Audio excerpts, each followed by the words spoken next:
Hi, na town J. Our guest has actually come from town. Yes. From down here. Yes. She will tell us how she umeacha traffic ikiwaje. Maryanne Njuguna is a business developer at an organization called Tech Rift Africa. Good morning, Maryanne. Good morning. How are you doing? I'm amazing. Yourself? I'm amazing too. Hey. Graffiti. Yes. So how is traffic? Thank God for expressway. I can start from there. I was this close to being late, but because of traffic. But so far, I made it on time. Okay. So technically, the infrastructure is saving us time. So as within the CBD?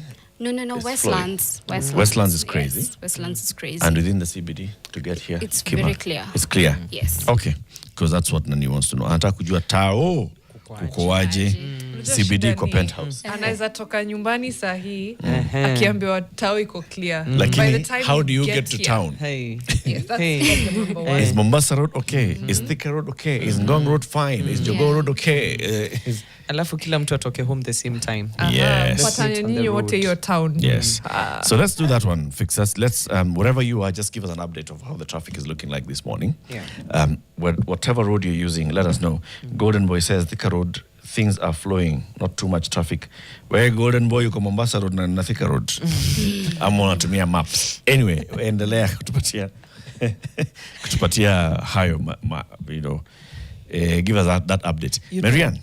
Sorry. I was just thinking, yesterday we were talking about that new AI investment when it comes to traffic systems. Maybe, just maybe, we're going to be able to see live view yama traffic.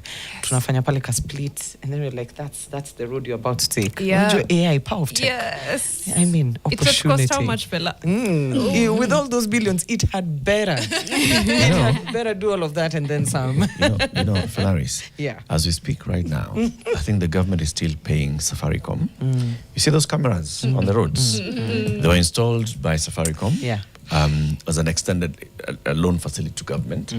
So ukienda kwa control center, they can see all those roads. So iko ni vile tu iko public. Yeah. But they're using it for anyway. No. Yeah, it was primarily security. Yeah. Higher. Let's talk about virtual assets. And Maryanne Njuguna is here, so we can talk about virtual assets, how virtual assets are actually being governed in the country, and tax proposals that may touch on virtual assets. But Maryanne, Felaris is going to welcome you with today's quote. Today's quote is courtesy of a man that was an American systems thinker, engineer, and management consultant. His name is William Edwards Deming. And the quote is, every system is perfectly designed to get the results it gets. Every system is perfectly designed to get the results it gets. How does that speak to you? Technically, when we look at governance, when we look at regulations, when we look at the whole government in different countries as well, they're all working towards to ensure that all systems are running in one way or another. Maybe the loopholes will come in with the implementation. There's a quote that I read previously, like the idea is amazing, but the execution is king.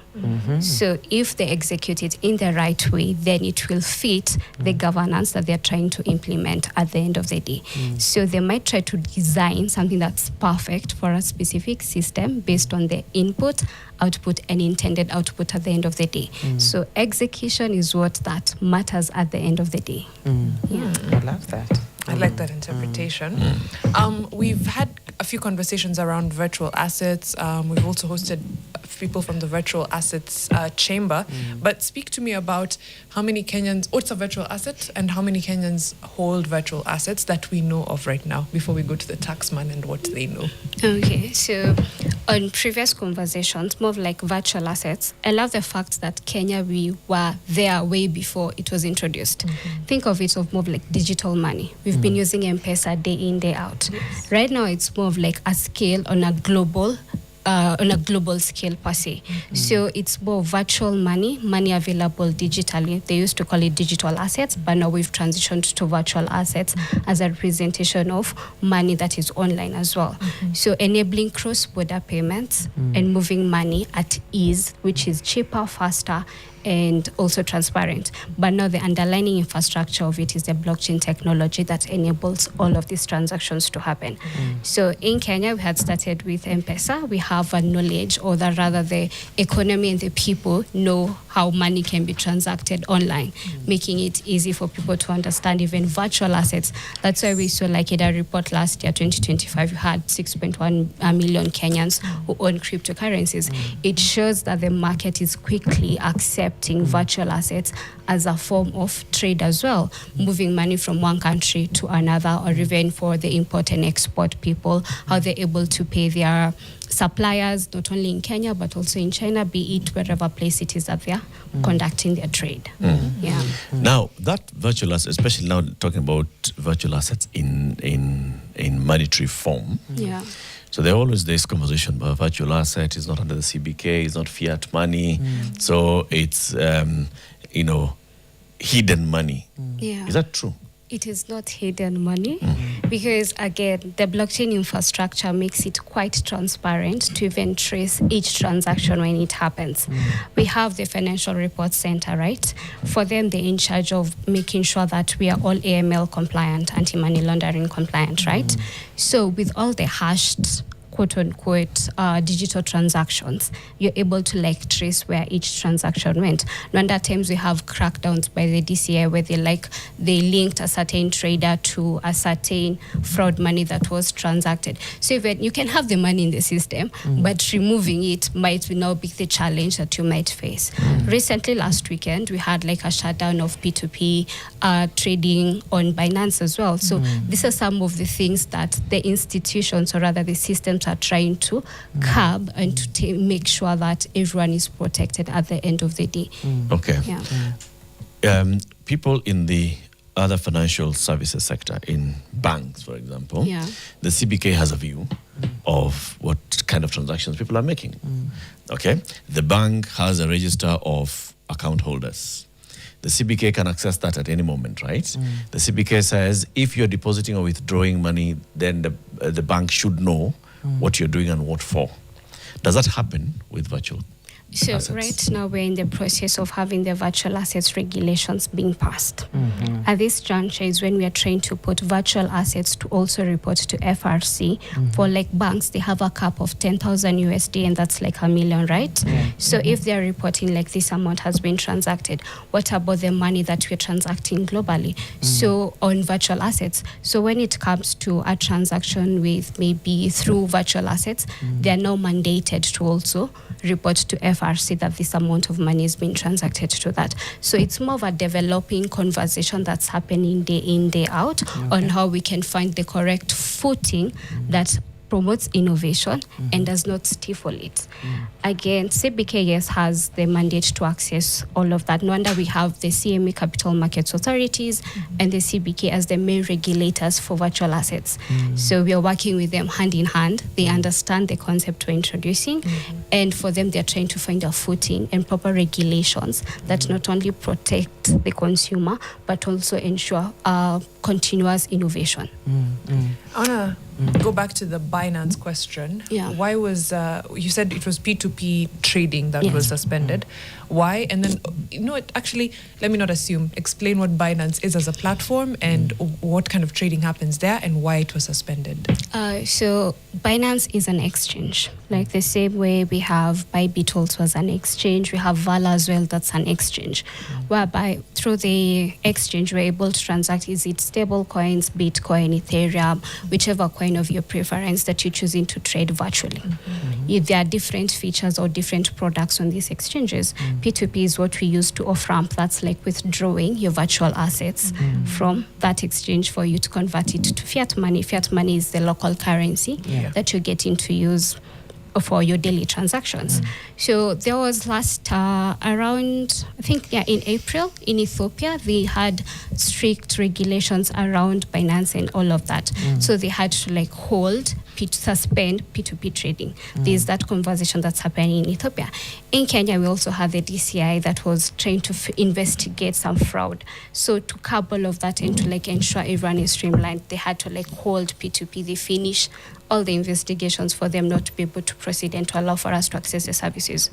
I was also caught in between that. I was doing a transaction. Then I'm like, am I getting the wrong address or what's happening? Then just like, okay, this is happening. Then we gave it time, but soon the services were restored. Yeah. You know, if I bet you there's many fraudsters who bank in the same bank as I do, and they transact every day, but not once have all services been suspended because they're fraudsters operating. You're trying to draw them out. Yeah. Is it I don't know. Is it a false equivalent I'm making when thinking of it like banking? What would be the need of suspending essentially all transactions or that are P2P on a platform to figure out who is being fraudulent and who is being shady in there? But now you see, for banks, when you do that, everyone or most businesses operate using banking rails. With that might lead to a collapse of economy in one way or another. The effects might not be big right now, but there will be a ripple effect eventually.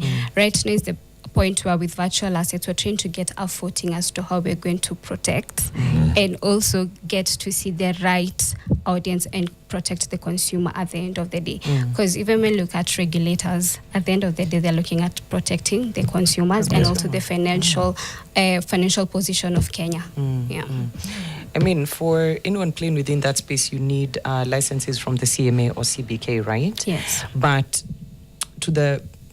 to a lot of Kenyans who fall victim to fraudulent people is that they don't know who's actually licensed.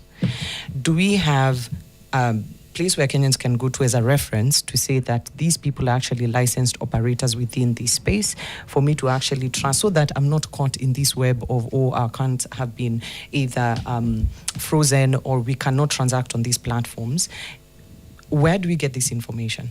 So right now, with the regulations in place, we are looking at licensing. So you need to understand who is being licensed, and for you to be licensed, for you to operate, you have to be licensed and you have to be compliant. So at the end of the day, we are having wallet providers, stablecoin issuers. We have different virtual asset service providers that must be licensed for them to operate. And once they are licensed, we normally have KYB and KYC. Know your customer, know your business. So for me as a user, I will have to submit my documentation for them to verify my identity. Oh, who's verifying? The asset the provider? exchange. The exchange. Or the virtual asset service provider for me to use their services. So let's take, for example, a P2P trader or someone who's helping off-ramp or wallet service provider. They have to be compliant with the regulations we have in place.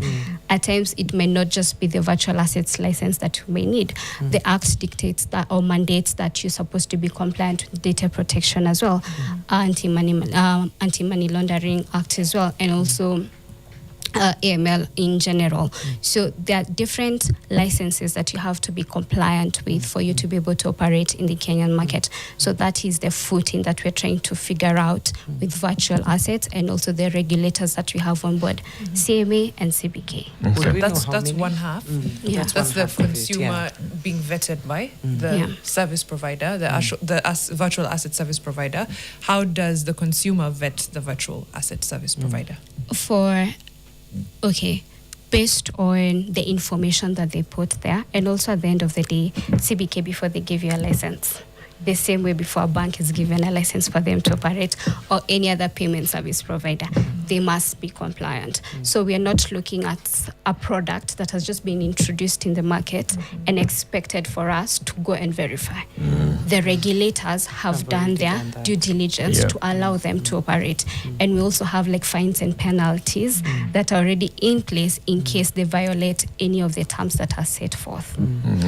I'm actually curious as to the number of licensed operators, because again, matters of how many, you look around and you hear, I'm in the business of Forex, I'm a trader, I'm this, that, and it's a space that is shrouded with so much. There's a lack of transparency as to who are these people, what platforms are you operating on. Would we know maybe an approximate figure of how many people have been licensed so far?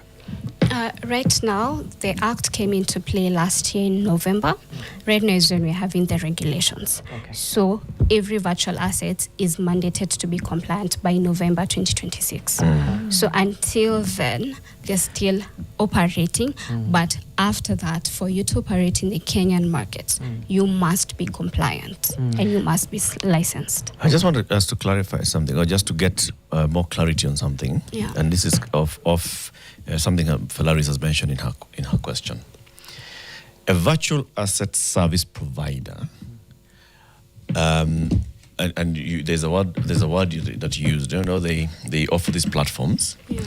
How different is that from somebody who is in Forex trade? So Are they the same or are they different? I tend to believe they're different. Because when you look at Forex trading, they are more, because also some of these exchanges, they offer the aspect of trading. There's a long shot, I don't know the terms when it comes to trading, but technically it's different from someone who's just maybe holding virtual assets for operating or just storing it. So it depends on the service that you're using on these different platforms. So on the trading bit, it's more of them making money. That's their day-to-day, like how you wake up, you go to work. This is how they trade money. This is how they trade the currencies for them not to be able to make a profit on a certain margin. So for there, then Falaris, the people who are in Forex trading, you go to the CMA website, you'll find a list of the licensed traders. And so anybody who's in Forex business and trading, even if they are in virtual asset as an exchange, but they're offering a trading side, they have to be regulated by CMA. On the exchange, that is, you are the exchange holding the virtual currency platform, then now that's where you fall under this law, the Virtual Asset Service Providers Act that came into effect. Last year. What are some of the main things that it says? Because I think borrowing from what that law says, we are going to come into the finance bill of 2026 and what it's proposing. What are the main things that the assets, the Virtual Asset Service Providers Act brought in? So it's creating a balance of innovation and also regulation. That's something that I must commend, because last year when we look at when it was tabled and passed, they had introduced a 3% tax. But at the end of the day, they did like a transaction and they were given a practical example, like they did a whole practical class for them to get to see how the 3% might even affect the economy in general or a user. It's like being charged a 3% on your M-Pesa transaction, every M-Pesa transaction. Even when you're moving your money from one wallet to the other wallet, you're being charged a 3%. So that was scrapped off. So right now the Act does not contain any taxes on the end user as well. What we have are now the licenses and the capital requirements that each VASP must comply with, and for them to be able to operate here in Kenya. So that's something that they have imposed on it. And right now when you're looking at the regulation bit of it, we're looking at the reporting phase, how they are also how they are working towards ensuring that the board is also like properly vetted as well for them to operate. Because again, when it comes to like management, that's something that goes into play to ensure that this FASP is well regulated and operating in the right way as mandated by the regulations that we're having. Is it okay to equate in some way a virtual asset service provider to a commercial bank? To? A commercial bank? Technically, no. Because commercial banks, we're looking at the technology and the infrastructure that leads for us to be able to access virtual assets.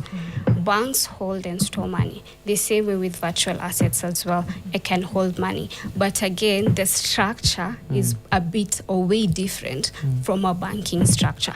That's why we have TradeFi and DeFi, decentralized finance and centralized finance. And no traditional finance and decentralized finance. Traditional finance is where we have now the banks, how they have been operating day in, day out. Like for you to move money from Kenya to maybe South Africa, maybe using a certain bank. They report your money got here, then they process it. The company or the bank receives the notification in South Africa, then they release what they have at that stack, right? But with virtual assets, I will send my money from Kenya to the US instantly, cheaper, and it is transparent as well. You see, with bank, there is that vacuum as to how the money, did it get to South Africa? But they notified, we have received this bank, we have received this money, so you can release this money to client XYZ. Yes. With virtual assets, we are removing that into play. More of that money that I send, I can receive it in whatever country that I am at, using whichever currency that I decide, cryptocurrency that I decide to use. It might be a stable coin, it might be Ethereum, it might be Bitcoin, but right now we're looking at a large volumes that have been moved with stable coins, which are pegged towards the dollar. And there's no middleman here. There's no middleman. Yeah, if I'm sending money to my cousin in South Africa, the bank is the middleman. In this case, I'm just sending money to Maryanne. There's a VASP, that's middleman. There's the virtual assets service provider, that's the middleman. So like, let's say, for example, we're using Voila to transact money from Kenya to South Africa. That's so the middleman. they will use their rails, or rather their infrastructure for me to receive that money. So at the end of the day, it's because there's a bank, there's a whole process. Must go to teller. I don't know how the process is at the bank, but it goes from one station to another to another. Like there's a whole due procedure. But with virtual assets, we have reduced the procedure and also reduced the cost of the transactions. Okay. The reason I was asking that is, and I'm going to jump into that question maybe after the break. With commercial banks, there's a requirement. First, know your customer. Okay, that your customer holds an account in your bank, and so they can deposit and withdraw from that account, and you know everything about them. Plus, also there are those limits where you can start explaining the reason for whatever transaction, deposit or withdrawal. Is that expected of the VASP in the new law? Like, if I'm using you as a service provider, must you know everything about Eric? And must you also hold some information about Eric that a regulator can come and tell me about the people who are operating on your platform? Answer that after the break. It's 27 minutes after 7. Maryanne Njuguna is an expert on these matters of virtual assets. But she's not virtual. She's here. She's ako hapa yeye mwenyewe, business developer at Tech Rift Africa. We are talking about the virtual assets. There's a new law that's in operation. The regulations are not yet in place, but there are some proposals that are contained in the Finance Bill of 2026. What are those and what do they mean? We'll be talking about that shortly. Easy as that. Kabisa sana. I just want to amplify that message. You know, Senator Crystal Asige has, in pushing for the new PWD Amended Act, also said, can we have a census of persons with disability in the country? Now that we've expanded the definition of disability, can we now conduct a census and know how many people have disability with disability? Then, if you knew how many people, for example, are living with persons with albinism, like he's saying, then we'd be able to actually support the persons with albinism to give them the support that they need, go for screening. Like he's saying, we, because of lack of melanin, we are seriously at risk of cancer. And it is the number one killer of persons with albinism. You know that. They are not so many that you're not able to offer them that support and service. Correct. It should be like a one-on-one, right? 10 over 10, I agree. I agree. Smallest ever, our fixer, has been missing in action for a while. He's back. And I said, good morning, fixers.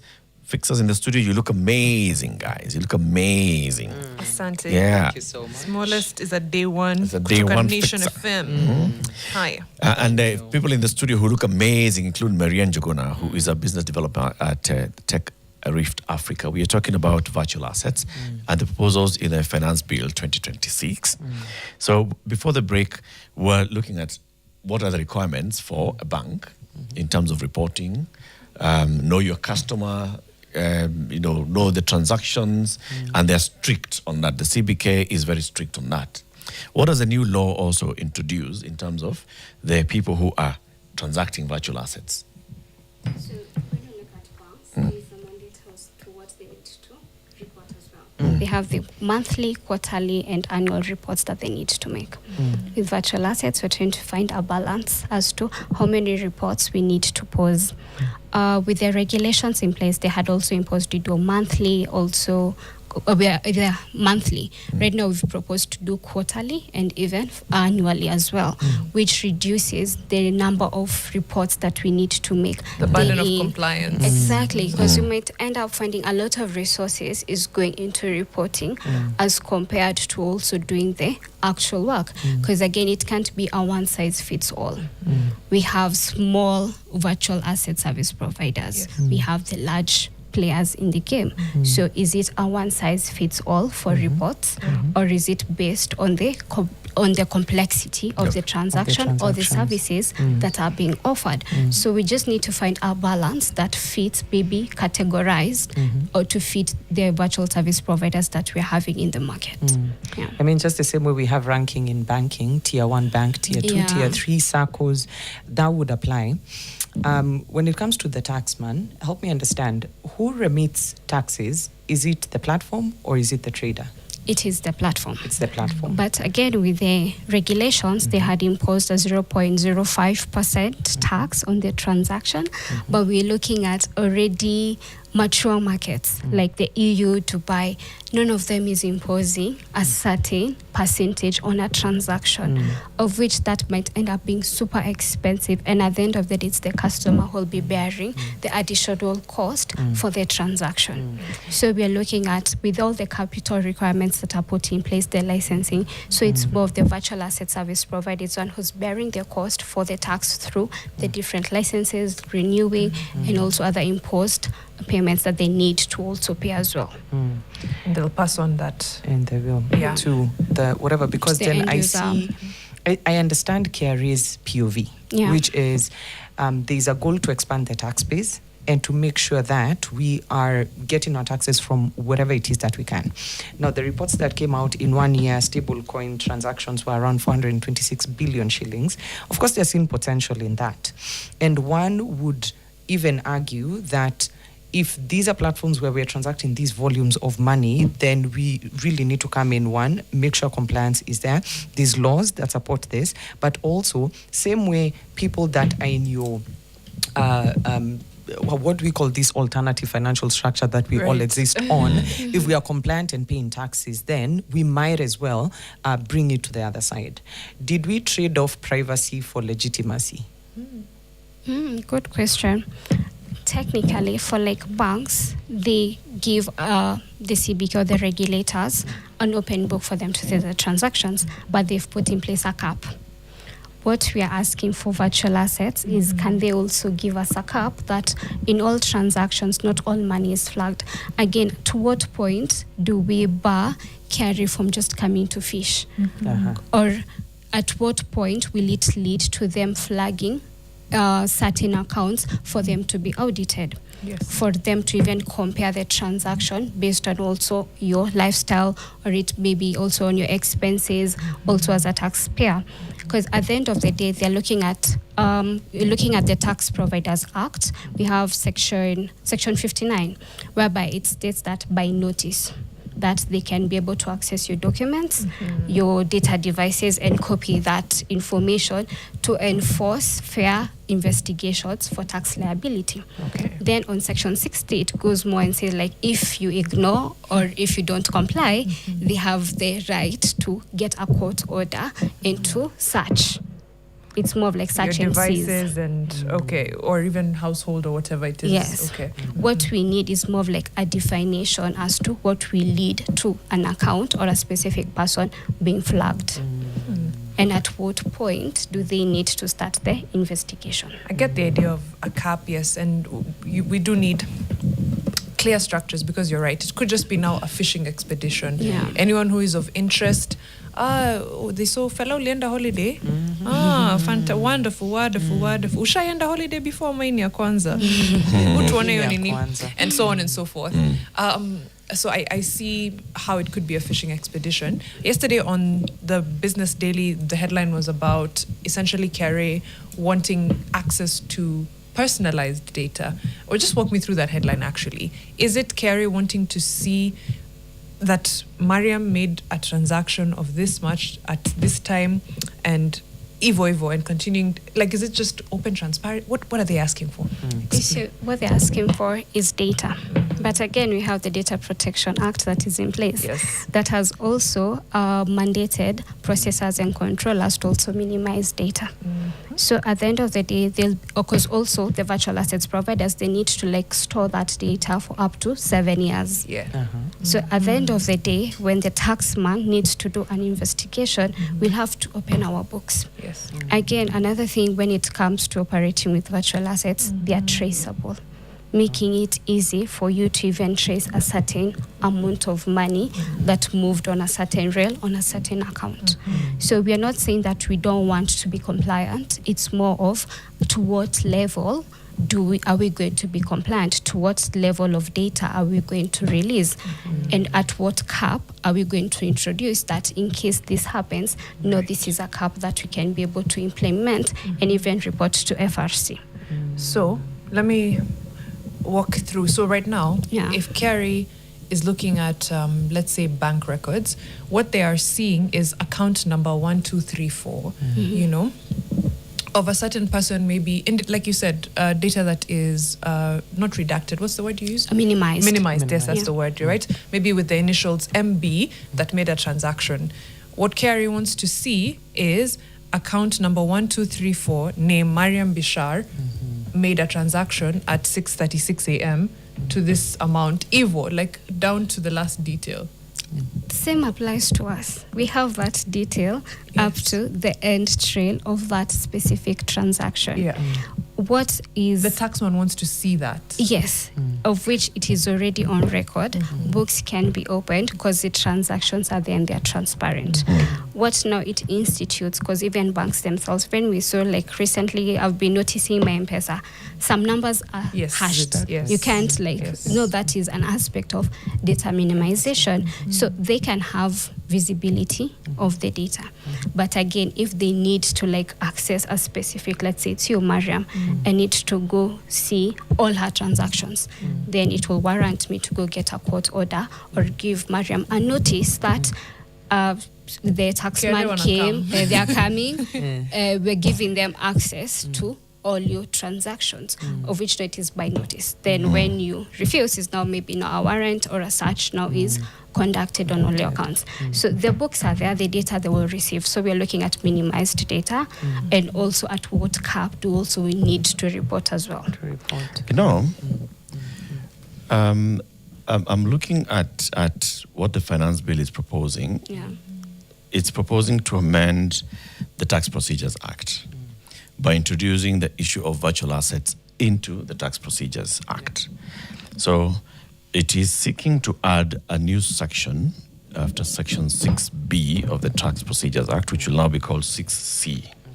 What is 6B? 6B is Common Reporting Standard Obligations, where it says, it talks about the Common Reporting Standard, that is the reporting and due diligence standards for the automatic exchange of financial account information.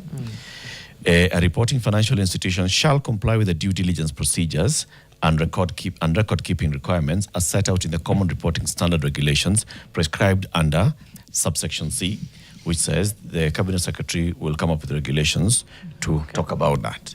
Then it says a reporting financial institution shall identify reportable accounts as specified by the Common Reporting Standard Regulations and file with the Commissioner information return on reportable accounts held, managed or administered by that reporting financial institution, or a return marked nil if no account is being held, managed or administered. Right? Now, it seeks to introduce 6B, defined as reportable users or as having controlling persons that are reportable persons.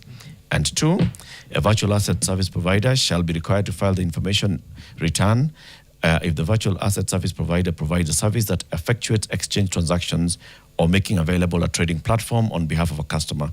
So it's basically now introducing this to meet with the others. The others were dealing with banks. Then it says, now let's bring in a virtual asset service provider. We first of all define them and says definition is as contained in the virtual assets law.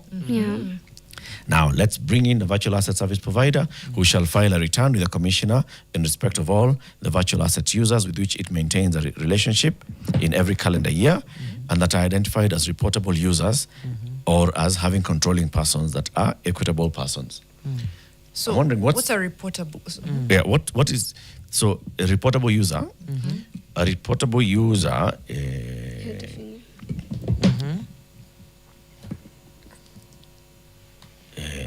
Where is that? Because if a reportable user is anyone that they have transactions with throughout the year, then that's everybody. Yeah. That's everybody. Unless there's a higher threshold for reportable user, which I think is what Maryanne is saying. There should be a threshold there for like a reportable user being someone who transacted more than $10,000 or 1 million Kenya shillings or something of the sort. Right? A reportable user, by definition, is in virtual assets is a person or entity, including controlling persons, deemed a tax resident in a reportable jurisdiction by a crypto asset service provider under frameworks established. So this is anyone who's deemed a tax resident within the jurisdiction of Kenya. That's everybody. Yeah, that's everybody. everybody. That's Technically, everybody. that's everybody. Yeah, but I don't find that to be very, very different from what the banks are required to do with the Tax Procedures Act. We do not see it's different because we're also trying to be compliant with what's that already in existence. Because also looking at tax, data protection is coming into place. What we're asking for is the same way they're trying to push us to be with other financial institutions, to also have proper regulations that also mandate certain caps for reporting as well. Okay. Not primarily everyone. We have the data is already there, but which accounts are we going to report to FRC or to other regulatory body that is there? Yeah. So that now comes in with the regulations. Yes. Right? Because there are then regulations that go into the minor details, regulations of which you may now argue that the Cabinet Secretary may not have amended the regulations. Yeah. Right? So, or should those, if the regulations are not amended but they fall within the regulations as specified in the law, then it falls in the regulations of everybody else. Yes. And if the regulations of the banks don't go into the depth of, give me daily transactions, a whole file. It says, give me a summary, then you fall within that. Yeah, we fall within that because another interesting angle that we're seeing is in traditional financial institution or legacy financial institutions also adapting these virtual assets. Yes. It's not that they're not compliant. It's more of a clear line as to what they need to be compliant on. So if they'll be coming to the virtual asset space and they're also using laws that were already put in place, so it's more of like a copy, play, plug mechanism for them to continue and to catch up with virtual assets for them to continue operating. Okay. Yeah. There's so my idea of decentralizing currency was because of these things, part of it, right? And there's the negative aspect, which is money laundering, crime, all of that. But then the positive aspect was also just to make it easy and to kind of level the playing field as far as currencies are concerned. Is it likely that if the cost of compliance gets high, Kenyans will find a workaround? And what would that workaround look like? And I don't mean an illegality, I just mean a workaround. You see, a workaround, that's like pushing people. So we have centralized virtual assets or centralized exchange, which are the most used platforms for exchanging. Then we have we have now the decentralized. So if you're pushing them, definitely there will be innovative ways that will make them to hide transactions, or which might even pose a risk. Because when you look at the genesis of cryptocurrencies in the Kenyan market, it was flagged by fraud. There was no regulation, no one was talking about it, but the market was already like trying to experiment. One thing I love about Kenyans is that introduce a product, if it works and they can see the results, We go with it. we go with it. So it got to a point that fraud was a high risk. Then we were listed on the grey list as well. So for us to be removed from that list. We had to be like compliant as well. We had to regulate some of these players that are coming. Yeah. Consumer protection comes into play because we had a lot of cases, but again, was there any law that was protecting the end user? So that is the balance that we're trying to navigate to find a proper footing that encompasses all the players for it to level the playing field. What I'm getting is essentially you don't have any other maybe issue with this bill except this part of there's no cap on what data KRA gets to access, right? Yeah. And I do think that's fair because I'm trying to think of the equivalent of a reportable user in this is essentially it's everyone for now virtual assets, but then when you come on to commercial banking, it's essentially people who are transacting above a certain amount. So that's when now we get into the question of I need to know who this person is, how they got their money, and so on and so forth. I was asking about the go-arounds, but I think we're at a good place as far as trying to regulate virtual assets and trying to work within the frameworks, and also, like you said, balance that with customer experience, user experience, and then get us off the grey list. There's a lot of things up in the air. These regulations are coming into effect in November 2026, right? Is there any huge burden of compliance that we can expect to see, or any change as far as the way our virtual assets market is operating? Well, adoption is going to be key because, again, we're looking at the reason why, or rather based on the research that I've been doing, there's a lot of uptake in the market. With TechRift Africa, we lead responsible adoption of virtual assets through masterclasses because in Kenya, again, when people understand a product, that is when they will take their product. So, and for them to take up, like when you go to, let's say, our parents per se, you tell them, oh, you can transact Bitcoin. Like 10 years ago, I told my dad about Bitcoin. If he acted back then, maybe life would have been different. So right now, what we're trying to do is to bridge that knowledge gap that's already there in the market and working hand in hand with the regulations that are already put in place. Because after regulations are passed that promote innovation and not stifle innovation, we'll have a lot of players, we'll have a lot of people embracing virtual assets as a form of transactions day in, day out. And we're seeing already stable coins as well. They're playing a huge role when it comes to cross-border payments. So it's already there. The future is already there. We're already on our way. We're on our way to Canaan, as I can say it. So it's inevitable that the market won't adopt this product. And the best way that we can ensure it is fair for all of them, it is safe as well, it is by having proper regulations in place. Can I ask you? Yeah. In the next, use the next 2.5 minutes, pitch crypto to the audience. Sell it. You've told us the stable coin, which is pegged to the dollar. So why not have a dollar? Instead of that. Yeah, I mean, so what sell it to your dad again, now that you have all the information. Sell it to him again. I'm assuming you were a teenager today. 10 Yes. years ago. Yes. Yeah. Today, sell it again. I'm looking at moving money from one country to another. The easiest way that I want to go around it without having going through the whole process of banks is through stable coins or cryptocurrency. I will download my app, create my account, and also my account will be verified through the KYC process. Very simple, very fast, very efficient.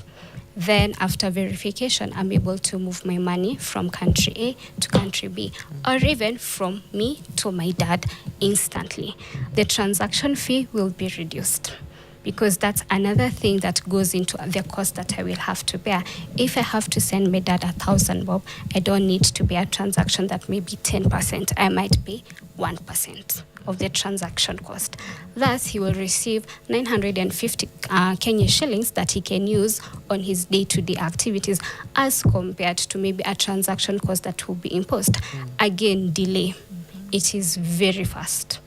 And in case my account needs to be verified, to be audited as well, and KRA needs to to investigate me, I can open the books. All the transactions are there. They can say I moved my money from my account to my dad's account. He's here, he's there, he received money, and we can verify.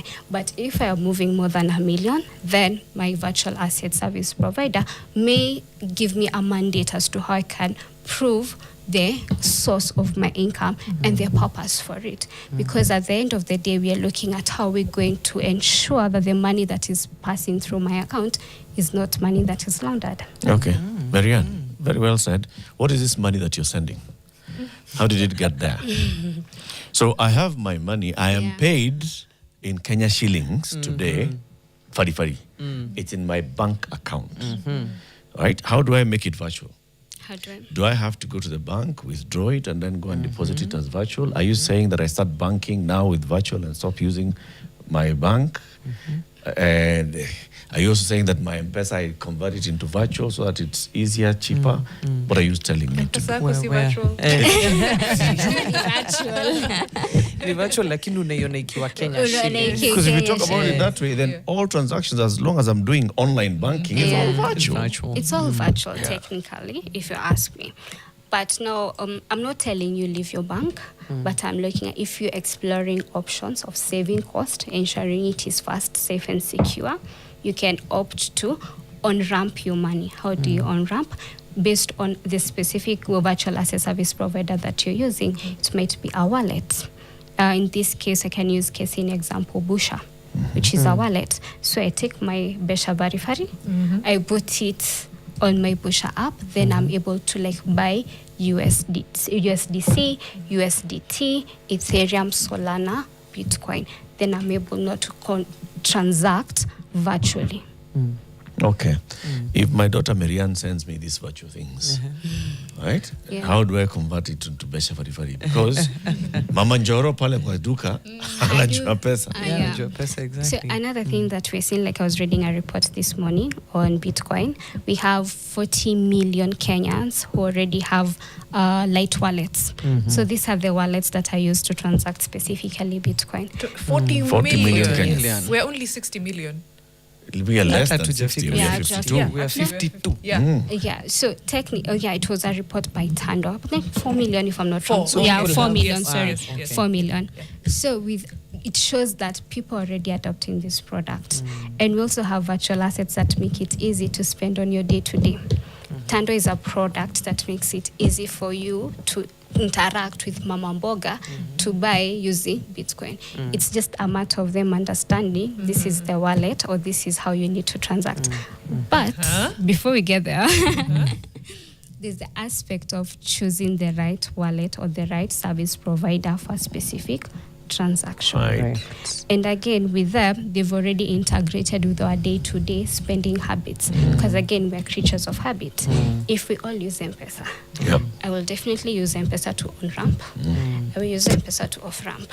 So in every country, they've partnered with already existing transaction rails to enable the economy to still proceed without primarily altering the behavior or the psychology of how money moves around. Okay. It's interesting. Off-ramping is how Latif now gets his money from becoming a stable coin of some sort now back to Besha Sling. Farifari. Yes. Farifari. Okay. I was just going to shout out the good people in Kibra, Soweto. They are early adopters of this. They have the entire community running on Bitcoin. You go buy your nyanyas, you pay rent, you pay for utilities, basically pay for your car wash services, whatever it is. So we've seen early adopters. And with the laws coming in, the prayer and hope is that, it does not get them out of something that's already working for them. Wow. Thank you very much. Maryanne Njuguna, business developer at Tech Rift Africa. We're talking about the virtual assets and the taxation proposals in the Finance Bill 2026. In the next hour, we talk about the business that was made in the Africa Forward Summit. The CEO of the Kenya Private Sector Alliance, Carol Kariuki, joins us at 8 a.m. Good morning.